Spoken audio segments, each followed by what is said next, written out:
I'm going to try and step away from the podium. This could or could not work. I may abort and revert to this corner very quickly. And we'll also see how I do with clickers and talking. I am Molly Webster. I work at Radiolab. Hi.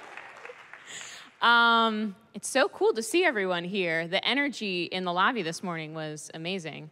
I do not have Twitter, but I have Radiolab's handle. So you can use that if you want to. We are here to talk today about having 100 hours of tape and not being sure what to do with it, which is something that happens to me all the time. And so we felt like this would be, I would be appropriate in talking to you about this. This is me after a story that I did 3 years ago. As far as the tape goes, I don't even know. I'm just thinking that I have tape from one of the reporters called interview 1, interview 2, interview brain dump, interview Skype phone call. So I did a story 3 years ago about international surrogacy. And I came out of that story with it was in 4 different countries with 3 different languages. We had surrogates, we had 30 surrogacy agencies that we had talked to. We had 2 stringers in India and Nepal. The tape was bananas. But then it's not even just about having a lot of tape. Sometimes you just have really, really long interviews. I recently found myself in situations. I did a story for Radiolab about a new form of digital money that launched. And I got into this situation where I couldn't do an interview under 3 hours. I don't know what happened. The assistant started saying to me,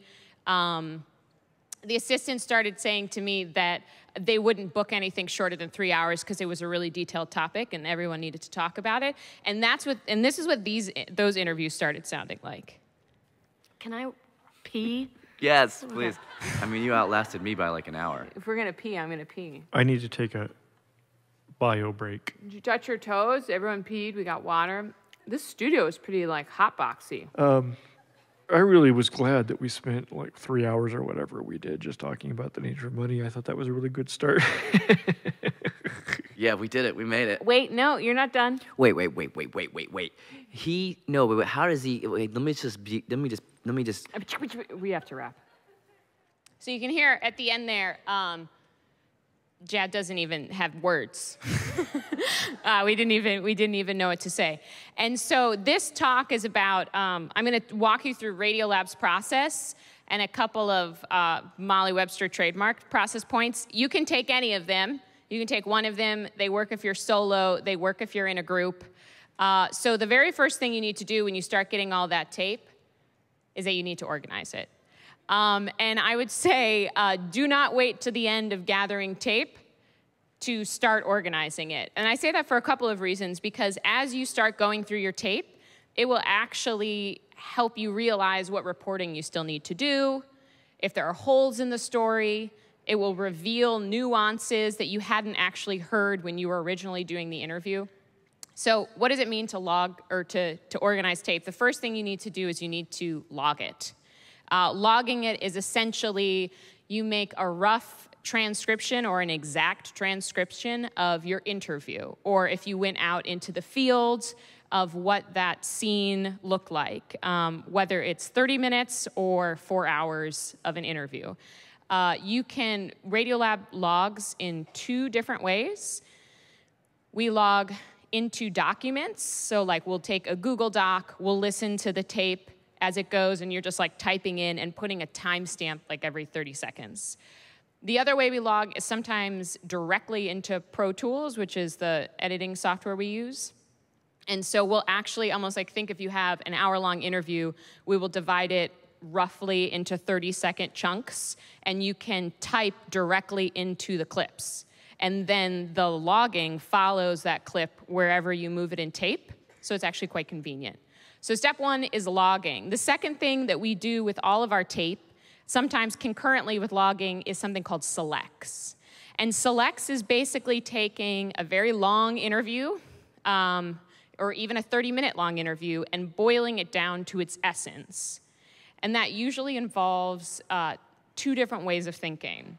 One of them is, why did you talk to this specific person? So you're boiling down the tape to sort of the editorial essence of, what did this person give you during the interview? Are they the historian that's going to explain the history? Did they give you the science bit? Did they explain the money bit, right? So you boil it down to something of a beginning, middle, and end that only this person provided you with. It was as if you were going to publish this as a 2-way on the radio tomorrow, sort of what is the best representation of that interview. The other thing that you look for when you're doing selects in the Radiolab sphere is hot tape.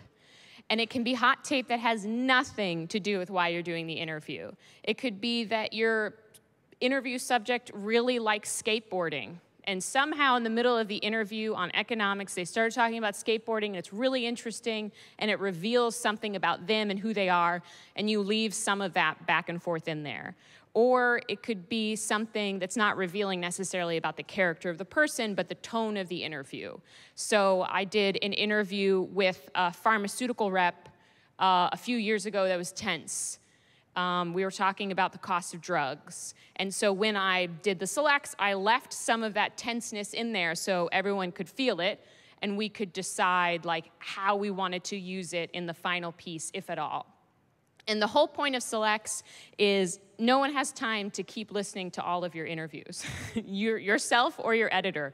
And so you bring it down to a smaller amount of tape that then you can listen to a lot. You can listen to a lot. This is me at Radiolab. We all listen in very different ways. I strike child's pose often because I get distracted by people. My desk is also like right on a hallway and near the printer, and everyone talks to me. So I hide. There's a lot of like desk hiding. Soren Wheeler, our editor, takes walks and listens to audio a lot. Jad will stand at his desk and sort of not face his computer and stare off into the distance and listen to audio. And the point is that you're going to make a better piece if you understand all of the tape that you have, right? The other thing that I think, this is a personal Molly thing, not a necessarily Radiolab thing, is note cards. I think things get lost in computers. Like I will make lists and organize, and then everything's just in black and white and really flat, and I'm sitting at my desk very rigidly, like not interfacing with the screen, and I don't do well with it. So I like to get things out of the computer and put them on paper. And so this is, wait, I think I have. Yes. This is the note cards that I did for surrogacy. And just to quickly tell you what they are, the interview, the characters are in green, right? So Tal and Amir were the couple that were using the surrogates, and Maya and Yosh were at Israel Story, and they were reporting in Israel for us, so we did interviews with them. So I put all of my characters out in green cards, and then I used the pink cards. I go through a lot of these note cards. I use the pink cards to show what has been done with the tape. Has logging been done? Was it translated? Did selects get done? And so on. And the yellow cards are like, alert, alert, this thing needs to get done. And then the orange was characters that weren't people. So I knew that statistics was going to take a really important role in the story, and so I didn't want to forget about what was happening with that, so that's stats. I also knew we needed a place to stand, which was going to serve as its own character, like a surrogacy house, and I didn't want that to be forgotten. And then I will often use note cards in like when I'm starting to build the story to put like main ideas on them and spread them out. Okay. And then maybe you've got something. You probably do have something, but you're really just not sure. And so I welcome you with joy to Maybeland. Maybeland is a place that we all stand most of the time. It's very rare that you're either in Go Town or Just Say No. What is it? The Sea of No over here? So this is an exercise that Radiolab did a few months ago where we were basically like, why do our stories either get stuck Or what are things that we struggle with when we're starting to build and do reporting? And so we decided that we would just put it all out and recognize that it is a place that we stand that has certain geographic area. And so we came up with things like there's the SSS no tape. Perhaps your main character has died and you don't know what to do, or maybe no one will talk to you. Where's the bog of self-doubt? I stand there quite often. There's No Hook Bay, which is, you are interested in this story, but you have no idea why. Also, No Resources Desert, which is somewhere in here. You're probably gonna feel that a lot especially if you're working solo or if you're working like on a startup. And so we use this now to kind of have a language to understand like what's happening with our pieces. And our ideal is that you get out of maybe land and you get to go town, or what I keep calling S-town. No, yes town. I was really proud of that radio joke. I didn't even mean to do it, but when I was thinking about this speech, I kept writing it, and I kept writing S-town.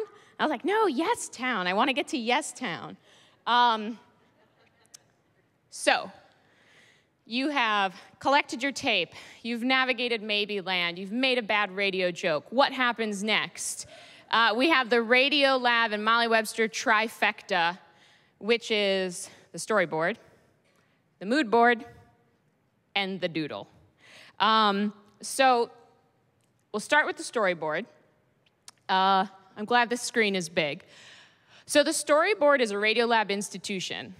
I learned how to do them like day 3 of working at Radiolab and have been trying to perfect ever since. But it's basically an outline of your story. But it's not an outline like with bullet points, it's an outline with attitude. It has like the tone of the piece, and it starts striking the feeling of what you want the piece to be. But even if you're doing an hour-long radio show about, digital money, your storyboard is like 4 pages long. And the idea of the storyboard is to serve, when you start getting lost in like tons of tape and very, very long scripts, to just serve as what any outline does, just a reminder of where you started, where you're at, and where you're going. And it's also a place where you really start capturing tone and start practicing that like radio writing. So one of the things to think about is like, just when you look at this, there's no paragraph that's longer than like 3 sentences. Most of them are only 1. So you're getting yourself used to like boiling down information, writing at a faster pace, these types of things that work well in radio. The other thing to notice is like right here, it just says, this is an actual storyboard. This is page 1 of the storyboard for the crypto story that I was telling you about.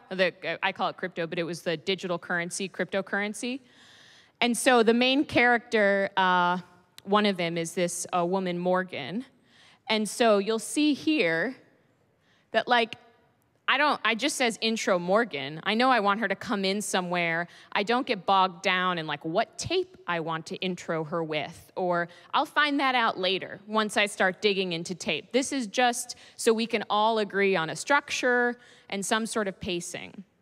And the thing to know is this is not a script. I would never get into the studio and like read these 3 lines, somehow get to hot ceremony tape, which I will point out we actually didn't have, and then read this line and then go into Morgan. It's really just an idea of structure. And the other thing I want to say is this 1 page ended up being 14 minutes of tape. It was a 14-minute part of our build. And this 1 line, it's appropriately highlighted, I don't know how that happened, is ended up being like a 2-minute intricately built scene about the history of Bitcoin with like sound of Wall Street crashing and everyone stealing our money and people being really mad about it. That is not represented here. But the idea that we want that represented in the story is there. So that's what we use a storyboard for. The next thing that we do is the mood board. This is a specific mood board. This is my mood board for the cryptocurrency story.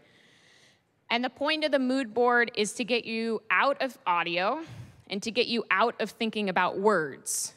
And it's to get you thinking about how it makes you feel and to let you have a space to search your brain for the other things that are happening in there when it thinks about the story, other than like audio and specific like words you need to write. Okay, so the idea of the mood board is just that. What is the mood of the piece? What are the colors? How does it feel? Do you have certain imagery in your head, like as you've been researching it and reporting it? And this is an interesting thing because whenever it comes up, everybody always asks me, well, do you use that just for you? Or do you use that because you work on a team? And I think about it and I think if I was working solo, I would do this just for myself. Because what it makes me realize is metaphors and analogies I'm thinking of and things like that. So to be more specific, so Bitcoin, that's kind of obvious. It's not that abstract. But the reason that I put the Bitcoin thing in there is because it's kind of ugly and the colors are pretty flat. And it reminds me of like the gaming world. And I thought, oh, this could be interesting for thinking about like sound design and music. Like what's in here is some sort of like video gamey, I don't even know how video games sound. If anyone has a Mario Brothers sound, like ding, ding, ding, like I don't know. And then so I was thinking about like, I want someone to think about that. Even though the story's not about Bitcoin, there's a lot in that image. And then the Merry Band of Wizards is the fact that when they launched this currency, they launched it in 6 different secret locations, and they were all headed by one really smart security person, all dudes. And there was the main guy, Zuko, who I thought of as Gandalf, and that he was leading his merry band of wizards to launch this currency, and the wizards, you don't really know them that well. They're just like disembodied heads. And so when we were building the story, I realized like, I don't need to get to know these 5 other characters. I just want them to like pop in and pop out and sort of embrace that disembodied head thing. So here's a bit of tape that is actually connected with the ring story. So you can kind of hear how a mood board translates into actual audio. Okay, so you've got one key broken into 6 pieces, and the next step is to get all of those pieces to work together to create one thing, which is Zcash. And you want to do this in such a way that those pieces never touch each other, that they remain hidden so that no person could ever get their hands on the power of the whole key. So that was, I realized that I was actually thinking about Lord of the Rings a lot in this piece, and it was very helpful to know that because I could talk about it. I finally had words and a metaphor for what was actually happening.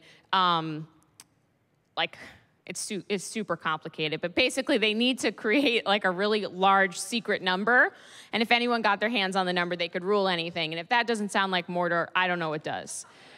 And so this is a piece of audio that kind of came out of the idea of, you guys remember this? Stakeout? The buddy comedy about stakeouts? Okay. I remembered this, and so this is how buddy comedy Stakeout inspired the piece. Was there like a titter in the air? No. I mean, it's deet, deet, deet, deet, deet, deet, deet. Did you bring a deck of cards? I brought juggling balls. Cool. I can juggle 3 balls. That's what I brought. Yeah, they can juggle. So that was like the idea is that in the middle of all this like crazy wizardry and super high-tech security math that we needed to explain, we wanted to remember to like keep in the joy and the feeling that all these people were trapped in a room just like eating donuts and drinking coffee while trying to create a currency that could take over the world. And so, we put in those joyful moments. Okay, so storyboard, mood board, last thing. This is something I do, which is I realized that in my mind, every story has a shape. And that shape is sort of crucial to the structure, the sort of editorial structure at the end of the story. So this is the shape for a story I did about a transgender gondolier. This is the shape of a story that I did about growing embryos in a lab called The Primitive Streak. This is the shape for the crypto story that I've been talking about. And just to explain it slightly and how something like this might help you think about what you're doing with your story, is that if you look at the four-sided quadrangle, is that right? I think that's right. That's the actual launch of this currency. They get into a hotel room, they shut the door, they do a bunch of math, and then the currency is done. So from like, this is like my main narrative. But what I realized was to get to that four-sided object, I had to do this like long, skinny driveway, which was, remember that guy saying in tape, "I'm really glad we talked for 3 hours about the meaning of money." I realized I had to do something like that in my story, which was 14 minutes of setup to get me to the actual narrative I wanted to talk about. And what I also realized is that there were two things in the story that were pretty equal, which is like, we're trapped in this room and we're doing high security measures. So we're pulling desks away from doors, we're like looking for microphones on the other side of walls, and then we're doing a bunch of math. And those two kind of hold equal measure. This slanted part is, I was thinking like the Pythagorean theorem, like the angle is the most important part of the triangle. And so the slanted part is when the security has been breached and someone hacks into the launch of the ceremony. And that's like super important to the story. It introduces all the main ideas of privacy and privacy being something that's shared. And so it's a bigger chunk of the drawing than the other two sides. And then finally, this part is just, we needed to end it. Like once the currency is launched, there's really not that much to say. And so that's just short and sweet, and it locks everything back up again. So this is something that I do on my own, and I also talk to my team about. And we've all found it pretty useful in thinking about like proportions in the story and what to spend time on and like what to move away from. And then we do the brain dump. I guess I was just thinking I should probably tell you just the Morgan and I backstory of how I heard about the story. Cool. So Morgan and I went to grad school together at NYU, so I guess I've known her for almost 11 years. Okay. So the brain dump is something I had never heard of until I got to Radiolab. We might have even named it. I've been there for 5 years. I feel like the name might have come about in the last 5 years. But it's literally a moment where you go into the studio with Jad, sometimes Jad and Robert, as the reporter, as the producer, and you tell them, or if we're working with like an outside reporter, they come in and do this, and they tell you everything they know about the story. And so it's like, I would get into a studio with Jad, and I would just go, okay, well, I would almost cycle all the way back to when I first pitched the story or came up with it. And I would just walk him through, like, this is how I got into this. This is why I thought it was exciting. These are the people I met along the way. These are things that made me think about. This is how I feel now. And you just literally tell them about your reporting, as if your editors have never heard anything about your reporting. And you have this conversation back and forth. Now, this could be, I've done this when I've gone out in the field, and I've come back, and I'll just get in the studio with them and take 20 minutes and just tell them about what that reporting out in the field experience was like. We always do it right before we really start building the story, when we've gotten a chunk of our reporting done, if not all of it. And you get into the studio, and you just say everything you can think of about the story. And we use that brain dump. It becomes the spine of our story. It becomes like the narration in the story. So we actually don't write a lot of our scripts. A lot of them are improv'd. And they're improv'd in this way that, like, It's just really what comes out of our brains. And we can move the brain dump around. We don't have to use it in the order that it comes out of us in. But it's actually also quite informative in helping you understand what you think the structure of the story might be, of the final build, because you think, oh, I actually said it to you in this order, and on paper, I was drawing it out in this order. Maybe it actually makes more sense organically. The way the story wants to be told is the way I told it just of my own accord.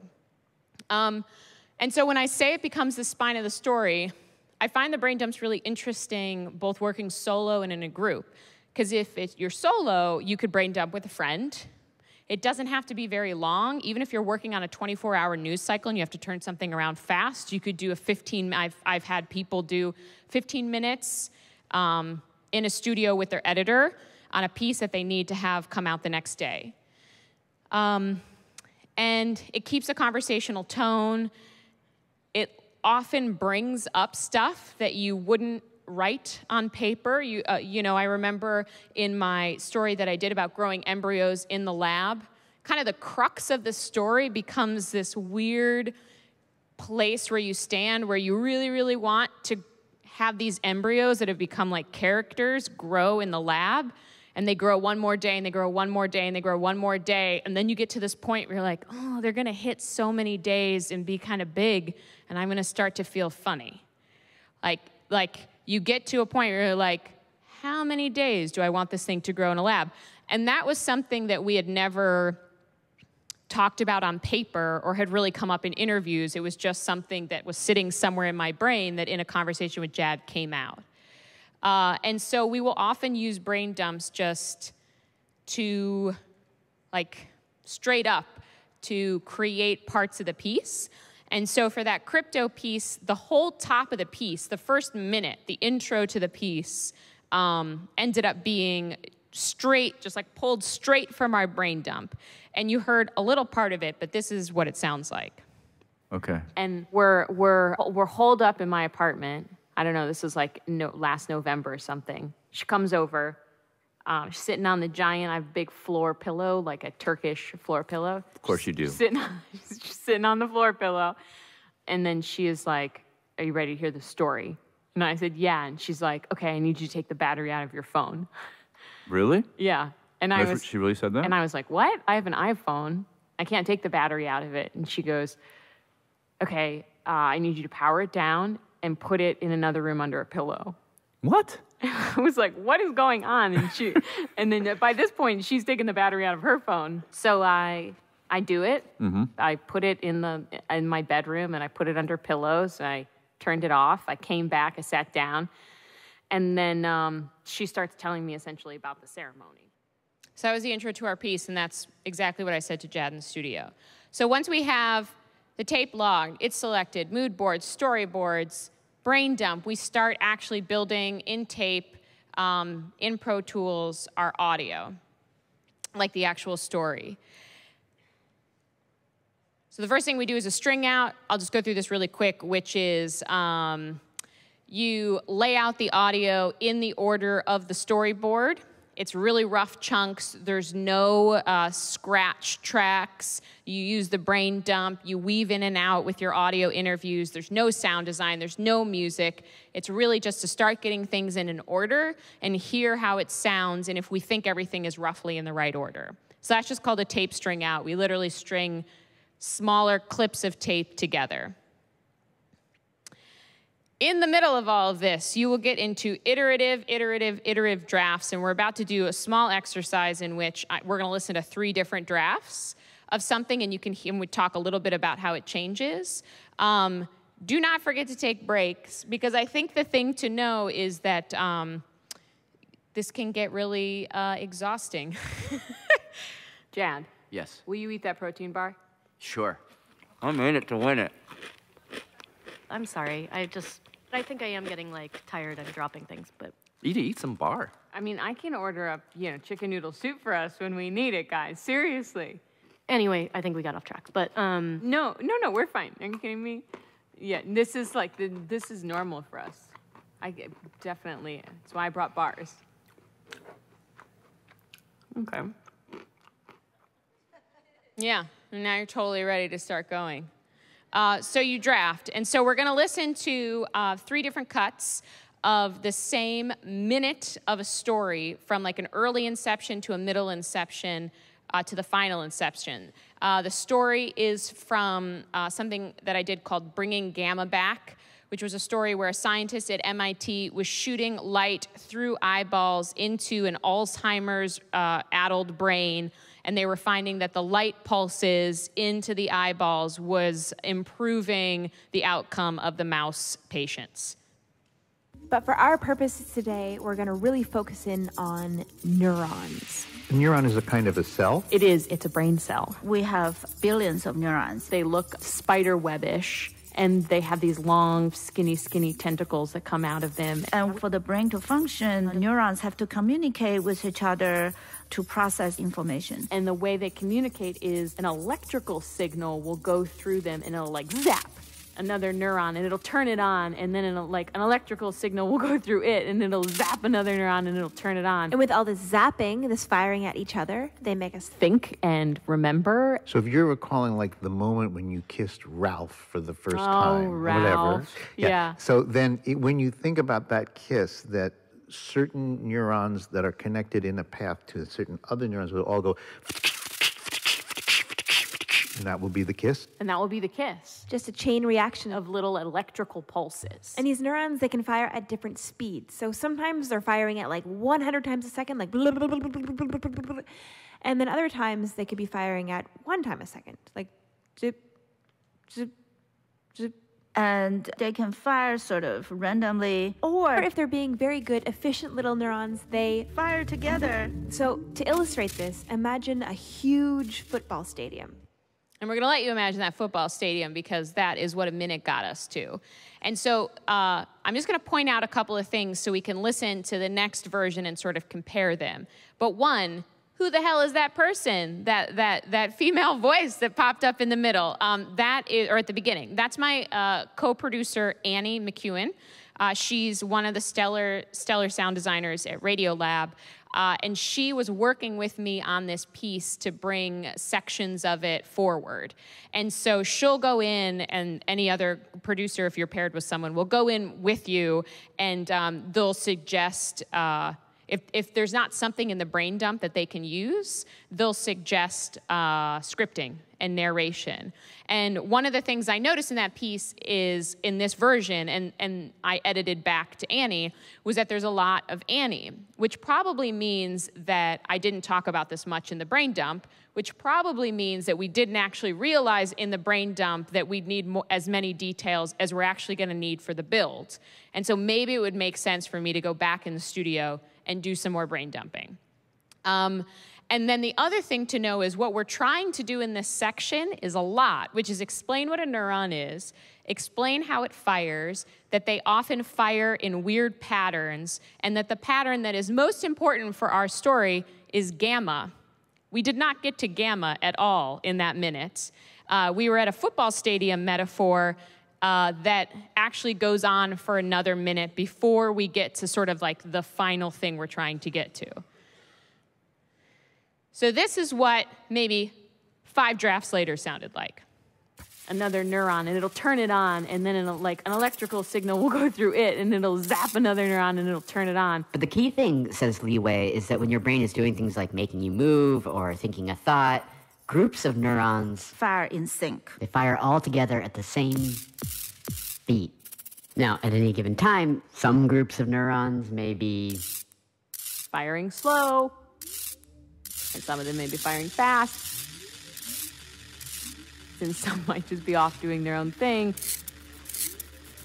And when your brain is doing something really tricky, attention, working memory, and so on. Like trying to find your way home from the subway station, or if you're in a new city, navigate around it. There's a certain beat that sort of rises above them all. The so-called gamma frequency. This range between 30 to 100 beats per second. And this gamma frequency has been considered to be very important for the higher order cognitive function. Okay, so this draft sounds a lot different than what we just came through, and a couple of things to think about. who's that guy in the middle of all of this? That guy is our editor, Soren Wheeler. So he, at some point, jumped in and took these 2 minutes and gave them a once-over in Pro Tools. We are a very collaborative team. Things get shared around a lot, which is great if you're working on a team. If you're not working on a team, if you're working solo, the way you can sort of get the same added benefit is to have friends, trusted advisors, listen to drafts of your stories and give feedback, and you can push them further and further along. One of the things to notice is we now actually did it. We got from introducing what a neuron was to actually getting to gamma in 1 minute. It's a lot tighter. And one of the reasons that happened was because I realized when I heard Annie doing a lot of the narration in the first time that I needed to say more, and I didn't quite know what I needed to say. So I actually went back and did a lot more reporting on this very specific thing between these drafts. So I was able to provide language and go into the studio again and talk more precisely about the thing that was happening. And so it cut time way down. And the examples that I start using, like navigating when you get off the subway, it all starts becoming like more specific. So if you think about, do I need to report more? Do I need to try and brain dump some more? You just start trying to notice what's happening in your pieces so you can start taking that 100 hours of tape and just like fleshing it out and really putting it together in ways that make sense. You also hear the music and sound design is becoming more cohesive. We're really identifying the neurons by that rattlesnake sound, and you feel that the whole thing actually starts getting like a techno vibe, which was something that we talked about and also came out of the Moodboard. And I will say that when I look back on all this stuff, this seems straightforward, right? I remember someone once telling me, a journalism professor, telling me that when you look back, everything seems like it happens in a straight line. But when you're doing the thing, it's really like there's 100 paths and maybe like a rock you tripped over and a giant chasm and like something you might fall off of. And so in the middle of all this, you might find that you go back to Maybe Land and you get stuck in like the abstract mountains. You might have self-doubt. I generally start to descend into sort of chaos in look. Like I think my hair just gets bigger and bigger. I shower less. My shirts have holes in them. One of Annie, when we were working on this gamma piece, was just like, every day it's just like new big pants and a different top. Like it's just a rotating outfit of just like big pants. And I often wonder, like, oh God, is someone gonna listen to this draft and be like, why did we hire her? So these are all very normal things to think, but just push on and you will eventually get to your final draft. An electrical signal will go through them and it'll like zap another neuron and it'll turn it on, and then it'll, like an electrical signal will go through it and it'll zap another neuron and it'll turn it on. But the cool thing is that when your brain is doing things like making you move or write a poem or think great thoughts, groups of neurons fire in sync all together on the same beat. And there's a bunch of different beats that happen in the brain.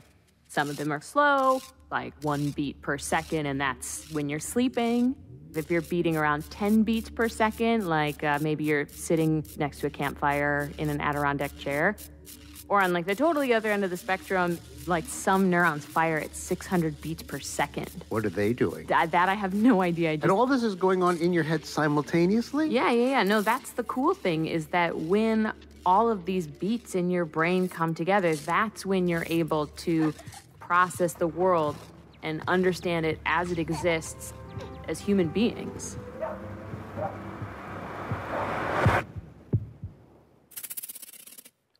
So that was the final draft of that section. That's actually what went out on air. And I love that little rattlesnake sound at the end. That was Annie, I think, put that in. So those are basically ideas on how you can get from 100 hours of tape to a final version. Probably not all applicable, but maybe you can just choose one of them. And then when you get to the very, very end, you shower, shave, and sleep. And if I could recommend, maybe that's the thing you walk away with, is just you're going to descend into chaos, but at the end, you're going to come out of it, you go out to dinner, it's going to be fine. Yeah, so that's it. Thanks.